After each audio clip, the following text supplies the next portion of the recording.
In the Middle Ages, parchment was used to make the pages of books. Parchment was made from the skins of animals. The transition from a fresh skin to a surface suitable for writing was a slow and laborious process. The parchment maker selected skins of sheep, goats, or calves. Skins were soaked in lime water for 3 to 10 days to loosen the animal's hair. The parchment maker then scraped away the hair and any remaining flesh. After this, the skin was soaked in fresh water to remove the lime and then stretched tightly on a frame. A special rounded knife was used to scrape the hide to the desired thickness. The process of scraping continued over the course of several days. During this time, the parchment maker continually tightened the tension on the stretching frame while the skin dried. The result was parchment, a smooth and durable material that could last over 1,000 years.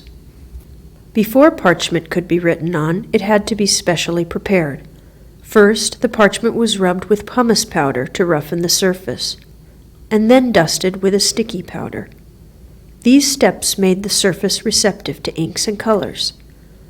The whole finished skin was then cut down to the size of the pages needed for a particular book. A big manuscript was assembled from sheets almost as large as a single skin. For smaller books, the skin was cut into 2 or more pieces. The parchment sheets were folded and nested to make gatherings, usually of 16 or 20 pages. The vibrant illuminations in a medieval manuscript often overshadow the words on the page, yet the writing of the script was as important as the painting of the images. The tools of a scribe, the person who copied the text onto the page, were simple. Pens, called quills, were made from the feathers of a bird, which were soaked in water, dried, and hardened with heated sand. The scribe carved the quill to a rough point, cut a slit to draw ink down, then trimmed the point to the proper width. The shape of the quill point varied with the style of the lettering being copied.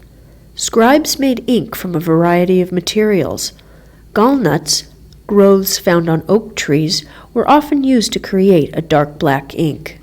Black ink was also made by dissolving a common carbon substance. The resulting ink was called lampblack. Before the scribe began writing, he ruled the parchment using a straight edge. Medieval scribes and their patrons prized a regular and elegant script. If the scribe made an error, he would scratch it out with a penknife. Because the page was made from parchment, which was very resilient, it could stand many erasures of this type. An illuminator decorated the pages of a manuscript using paint and precious metals. He began only after a scribe had finished copying the text. The illuminator first sketched his design, then added details, such as the features of a figure or the interlacing of a decorated initial. Thin sheets of precious metals like gold leaf were always applied first. The illuminator put down a base coat consisting of either a plaster-like substance called gesso or a gum, as shown here.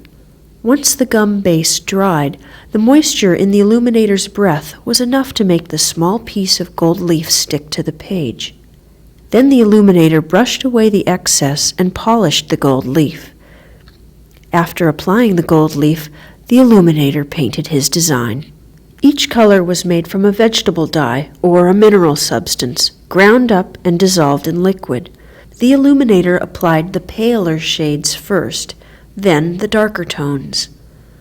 Once the illuminator applied black outlines and delicate white highlights to the figures and vines, the illumination was finished. After the scribes and illuminators had finished writing and decorating the parchment pages, the manuscript was bound. Groups of folded sheets of parchment, called gatherings, were sewn together with strong linen thread onto flexible supports such as these narrow leather thongs. Next, the binder attached end bands, which secure the top and bottom ends of the pages in the spine of the book.